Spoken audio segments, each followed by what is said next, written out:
práctica del aborto se legitima como una de las batallas más feroces en la nación americana. La Corte Suprema hoy decide lo que sería una pauta dramática para toda la nación. Siguen saliendo a la luz espeluznantes detalles de la masacre escolar que arrebató la vida a varios estudiantes en Michigan. La aportación de armas vuelve a la discusión de costa a costa. Las calles de la Ciudad de México se paralizan para recibir el informe por los 3 años de gobierno del presidente Andrés Manuel López Obrador. Un día decisivo que tiene en tensión a simpatizantes y detractores. Así comienza su noticiero Estrella TV.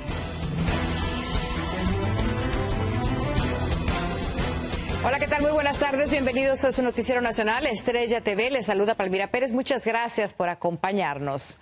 Vamos a iniciar este día con la Corte Suprema, la cual está escuchando hoy los argumentos a favor y en contra del caso más importante sobre aborto en más de una generación, el que podría transformar fundamentalmente las leyes de este país. Vámonos a Washington con Armando Guzmán y la información.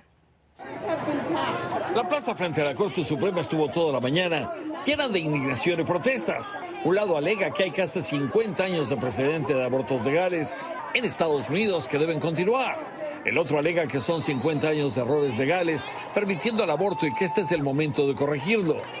Jane Roe versus Henry Wade fue un caso presentado en Dallas, Texas, hace 50 años. Menos de 3 años después, la Corte Suprema decidió afirmar los derechos del aborto a nivel nacional. Y desde entonces, lo que conocemos como Roe versus Wade es el asunto que más divide a la gente de Estados Unidos.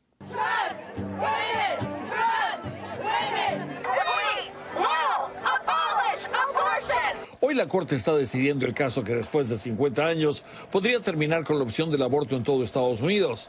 Lo pide el estado de Mississippi, con una ley estatal promulgada en el 2018. Esa ley de Mississippi ha sido bloqueada por los tribunales menores por estar directamente en conflicto con Roe versus Wade y contra el caso legal en 1992 de planificación familiar versus Casey. Esos dos casos establecen la protección constitucional para que las mujeres tengan el aborto como opción. La ley de Mississippi puede prohibir los abortos después del punto de viabilidad, cuando un feto puede sobrevivir fuera de la madre.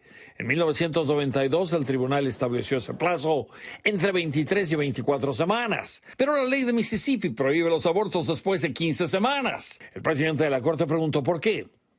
But if it really is an issue about choice, why is 15 weeks not enough time?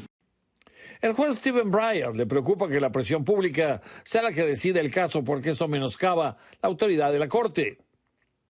To overrule under fire in the absence of the most compelling reason to re-examine a watershed decision would subvert the court's legitimacy beyond any serious question.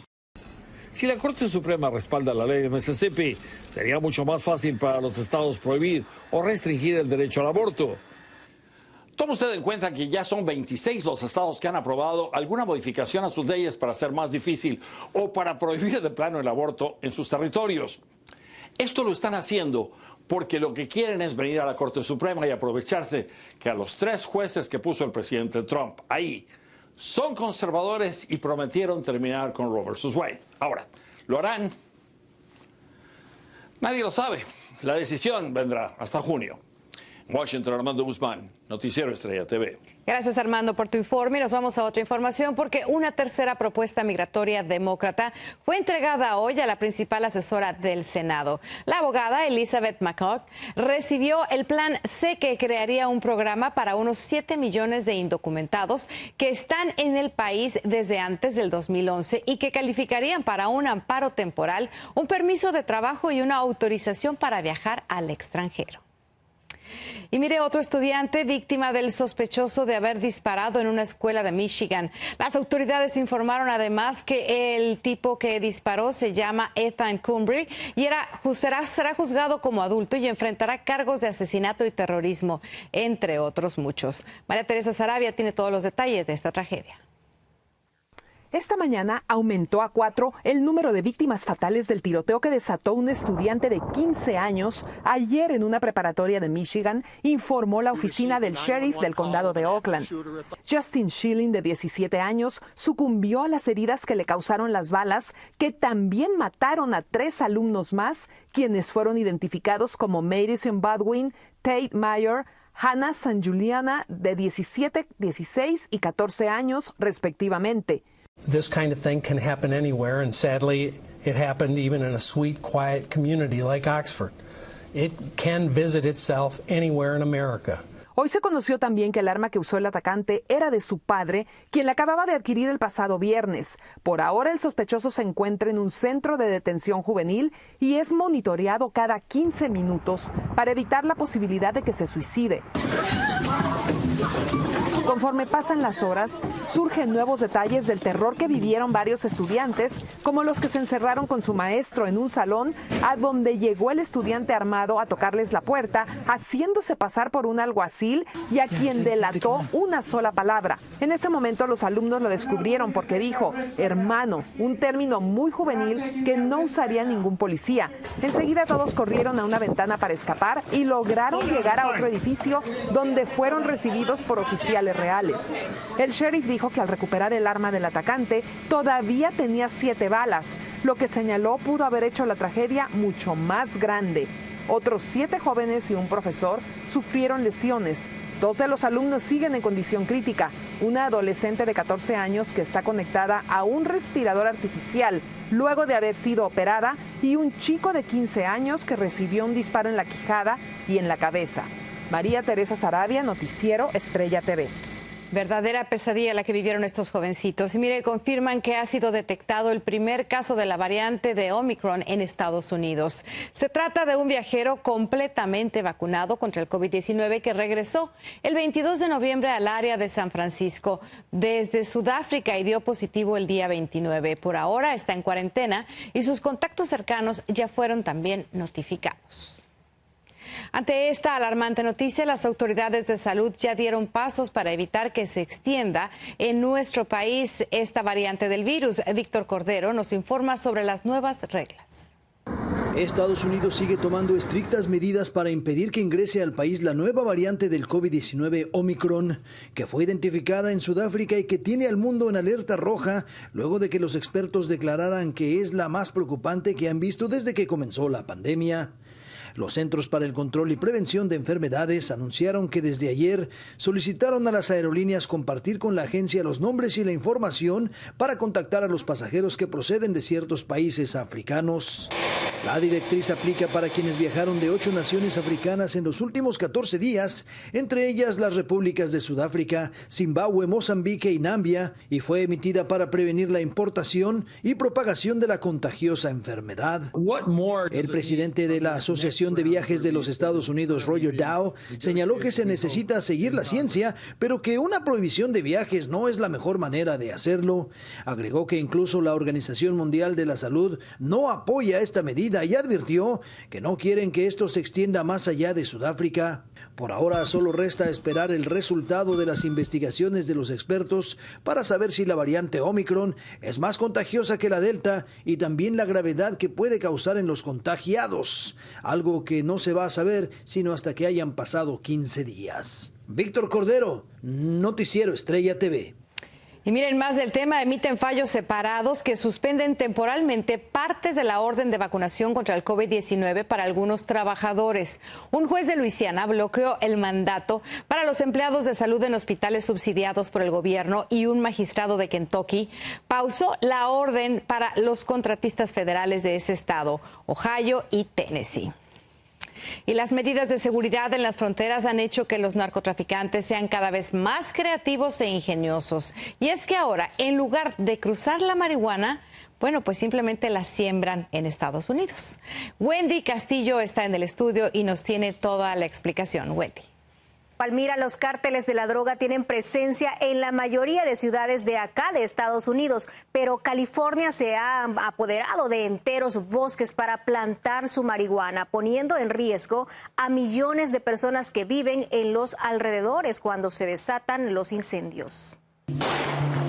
Los grupos criminales no solo son el terror en México, también lo son en Estados Unidos, especialmente en California, donde han encontrado su lugar predilecto para expandir sus tentáculos, cultivando marihuana en los bosques nacionales. Es que tú sabes ahorita que el gobierno lo que quiere es esto, el dinero.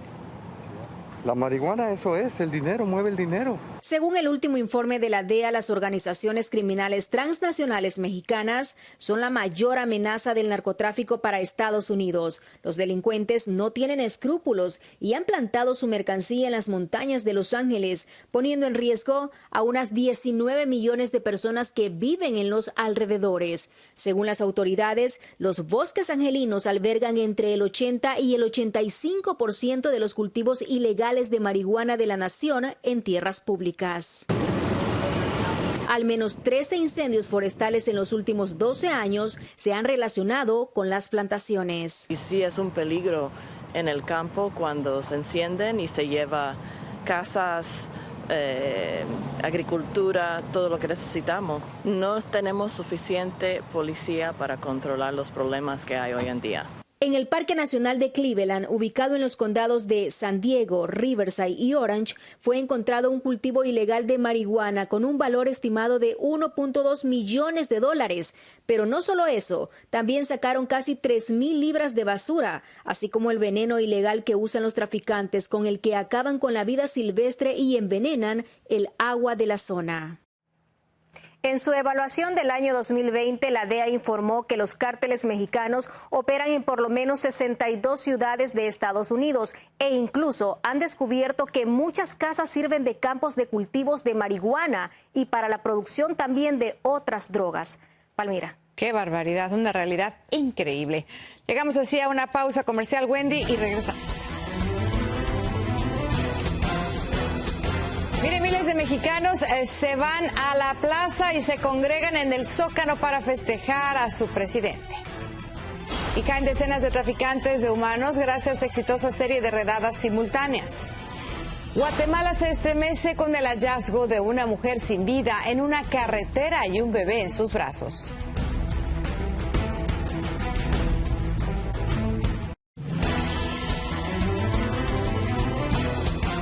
Continuamos con la información y cierran el Zócalo de la Ciudad de México para que tenga lugar una verbena popular con motivo del tercer aniversario de la llegada de Andrés Manuel López Obrador a la silla presidencial. Desde ahí, Víctor Blázquez recogió algunas impresiones. Buenos días.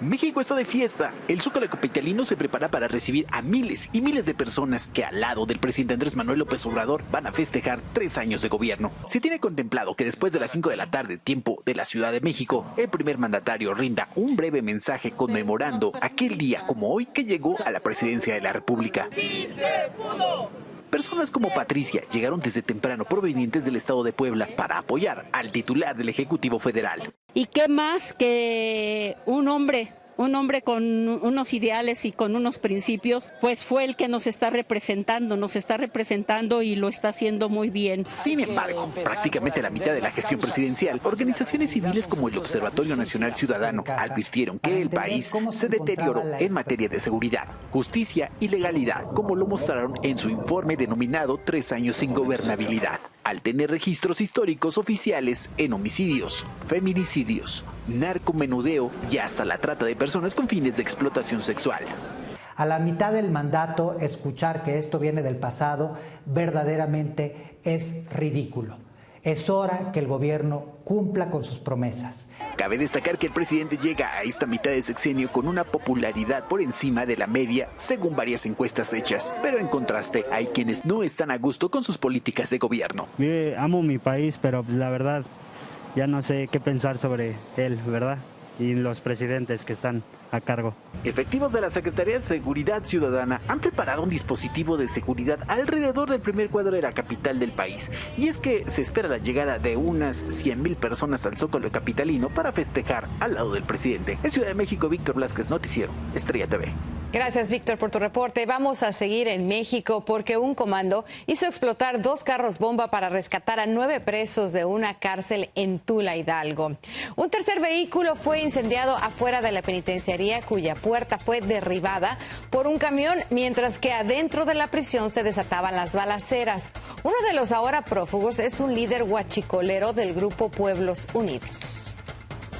Y también en la República Mexicana, un juez federal frenó la detención de la hija del Mencho, líder del cártel Jalisco Nueva Generación. Laisha Michelle Oseguera González era buscada luego de la detención de la esposa del capo. Al parecer mandó secuestrar a 2 soldados. Se cree que fue apoyada por Fernando Gutiérrez Ochoa, yerno de El Mencho.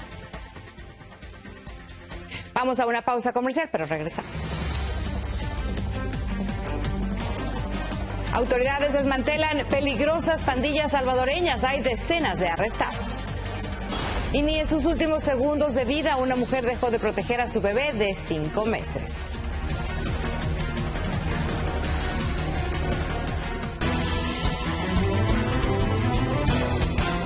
Continuamos con la información y las autoridades salvadoreñas dieron las últimas horas un duro golpe a las pandillas y al narcotráfico internacional. También desarticularon una banda de traficantes que trasladaba centroamericanos a Estados Unidos. Walter Peñate tiene los detalles desde San Salvador. Pelotones de policías y fiscales salieron con la oscuridad de la noche a cazar criminales.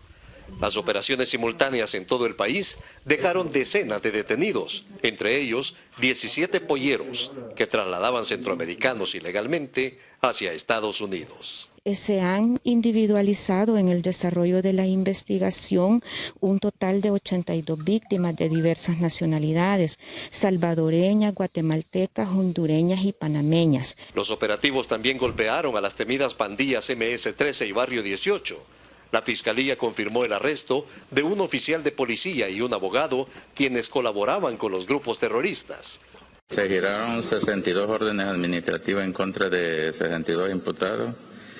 Es una organización terrorista que venimos investigando desde hace 5 meses aproximadamente. En el oriental departamento de la Unión, las fuerzas de seguridad decomisaron 140 kilos de cocaína y detuvieron a 3 guatemaltecos y 2 salvadoreños que transportaban un cargamento de drogas valorado en $3 millones. Se trata de una banda de narcotráfico internacional. Esto confirma la política dentro del Plan Control Territorial de no permitir que El Salvador sea un lugar para que estas estructuras puedan transitar libremente. La policía dice que espera sacar de las calles a los criminales para que los salvadoreños puedan disfrutar en paz y tranquilidad las fiestas de fin de año. En San Salvador, El Salvador, Walter Peñate, Noticiero Estrella TV. Gracias, Walter, por tu reporte. Y mire, una llamada anónima alertó a los bomberos sobre una mujer que se encontraba sin vida en la calle. El llamado de auxilio terminó con el sorprendente descubrimiento de un pequeño que aún estaba con vida. José Flores nos relata esta dramática historia desde Guatemala. En los brazos de su madre fallecida, invadido por el temor y en medio del llanto, así fue encontrado por los bomberos un niño de apenas 5 meses de edad, luego de que su mamá fue localizada sin vida por causas que aún no han podido ser esclarecidas a la orilla de una carretera en Guatemala. El menor estaba junto al cuerpo de su joven madre. La víctima que falleció en este lugar solo porta ropa interior y un suéter de color azul. Se desconoce qué fue lo que sucedió exactamente. En el lugar serán las autoridades que den detalle de lo sucedido.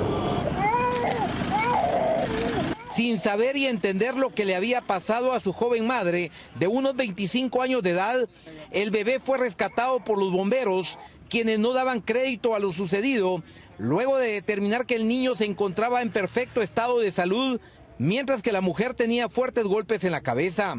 Es lamentable, es triste porque la verdad le pega muy duro a uno ver este tipo de imágenes y lastimosamente estamos un poco acostumbrados aquí en Guatemala a estar viendo este tipo de imágenes.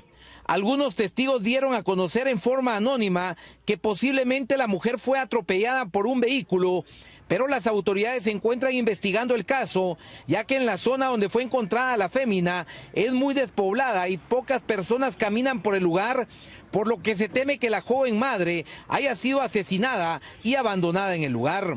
Las autoridades quedaron a cargo del menor, en lo que ubican a sus parientes en medio del misterio acerca de si esta mujer fue atropellada o asesinada. En Guatemala, José Flores, Noticiero Estrella TV. Qué desgracia, la última pausa y volvemos.